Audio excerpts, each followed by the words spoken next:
atas kehidupan yang Tuhan berikan kepada saya, for saving me untuk menyelamatkan saya and using me for His honor and glory, dan menggunakan saya untuk kemuliaan-Nya, to proclaim the gospel untuk memberitakan Injil wherever I am sent. manapun Tuhan mengutus saya. I thank Pastor Johnny Pardede for inviting me and Evangelist Plamen to come here to Indonesia. Saya bersyukur berterima kasih kepada hambanya Bapak Evangelis Johnny Pardede yang telah mengundang kami berdua datang ke Indonesia. Yeah, and I thank you for inviting us to be here Terima today kasih juga untuk gembala dan to have fellowship with you mengundang kami supaya kami juga berfellowship dengan saudara dalam ibadah saat ini. and to hear the word of God, which is the most important. Dan untuk mendengarkan firman Tuhan karena firman Tuhan yang paling utama. Amen. Thank you for my translator, Pastor Robbie. Ya, terima kasih. Thank you for the worship team. Terima kasih untuk tim You have yang wonderful praisers and worshipers of God. di tempat ini puji dan penyembahan begitu luar biasa. Haleluya. Yeah, we love you. Okay, so I'm here to testify what the Lord Jesus Christ has done in my life. Saya ingin bersaksi apa yang telah Tuhan kerjakan dalam kehidupan saya. Yes. Let me start with where I was born in Bulgaria, a small country in Saya akan Europe. mulai dengan tempat di mana saya lahir. Saya lahir di sebuah negara kecil Bulgaria di Eropa. Yes, and I grew up in Bulgaria. There was communism, and we didn't know anything about God and the Bible. Ketika saya lahir dan bertumbuh besar di Bulgaria, waktu itu Bulgaria dikuasai oleh komunis. Jadi kami tidak tahu Tuhan, kami tidak tahu Alkitab. Yeah, and so when I was 14, I got a bad friends, and I was starting to smoke and drink. Umur 14 tahun saya mulai pergaulan yang tidak baik. Saya mulai merokok, saya mulai melakukan banyak perbuatan yang tidak baik. Yeah, and so with 17, I really was so depressed. I wanted to commit suicide. Dan umur 17 saya begitu depresi, stres sampai saya ingin bunuh diri. Yeah, but God didn't allow this to happen. Tapi Tuhan tidak izinkan saya bunuh diri. Amen. And so I had the talent to sing. Saya menerima talenta untuk bernyanyi. Yeah. I finished the school for art. I'm an artist. Ya, saya menyelesaikan sekolah saya dalam bidang seni. Saya seorang artis. But music was always there in my life from very small. Tapi musik selalu ada dalam kehidupan saya sejak saya kecil sekali. And so 1987, I decided to leave Bulgaria and go to Western Europe to Jadi sing. 1987 saya memutuskan untuk meninggalkan Bulgaria dan saya mau pergi ke negara Eropa yang lain. Started to sing there. Started the career as a singer. Lalu kemudian saya sampai di Austria, saya mulai menjadi penyanyi di sini. Yes. And I was successful. Saya berhasil. And I work with many famous musicians. Saya bernyanyi dengan banyak penyanyi-penyanyi terkenal di dunia.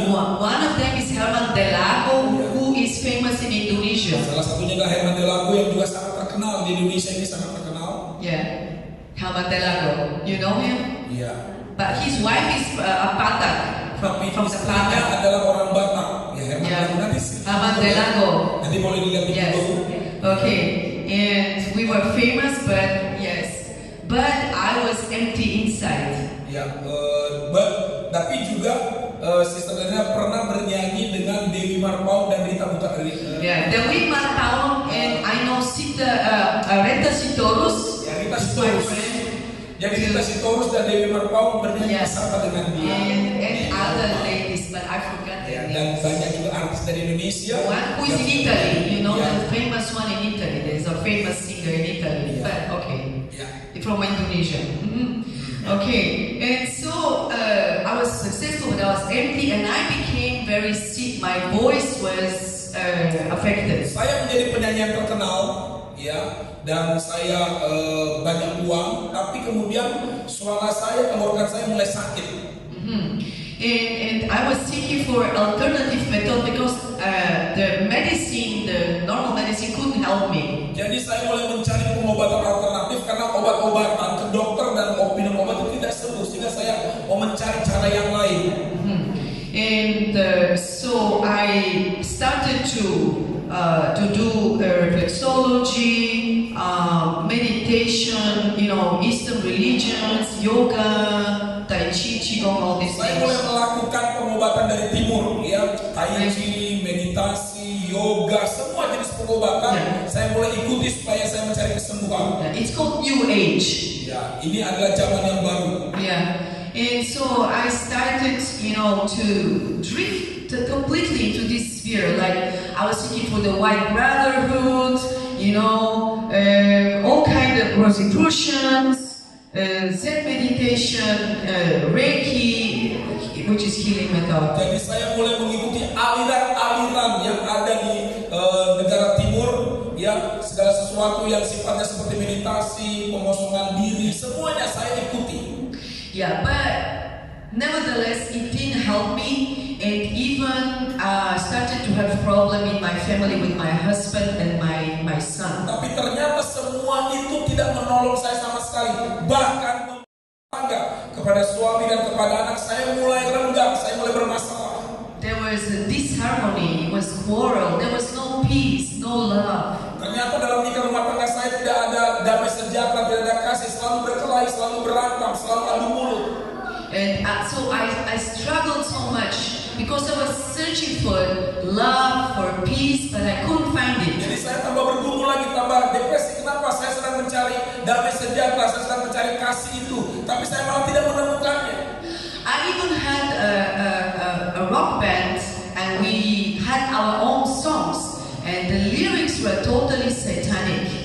Jadi saya bahkan punya grup band sendiri, bahkan kami menciptakan lagu sendiri, bahkan salah satunya juga judulnya berjudul Titanic.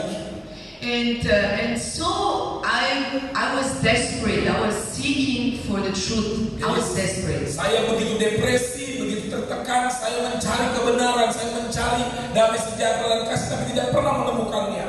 Yes. And then one day, one pastor from Bulgaria came to Austria to preach the gospel. Lalu kemudian satu hari ada hamba Tuhan dari Bulgaria datang ke Austria untuk menyampaikan firman Tuhan, menceritakan kabar baik tentang Injil. And so my Bulgarian friend invited me to go there and to hear the gospel. Jadi teman Bulgaria saya mengajak saya untuk datang ke gereja mendengarkan hamba Tuhan itu menyampaikan firman Tuhan.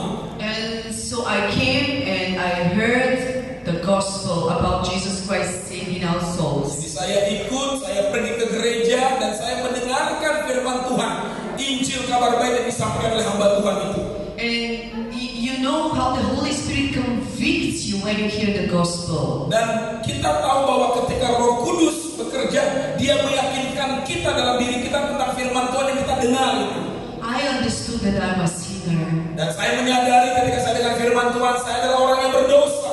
I understood that I'm a no good person. Saya bukan orang yang baik. I understood that I'm egoistic. And I only care about me, myself, and I. Saya menyadari saya adalah orang yang sangat egois, hanya mementingkan diri sendiri, hanya untuk diri sendiri saja.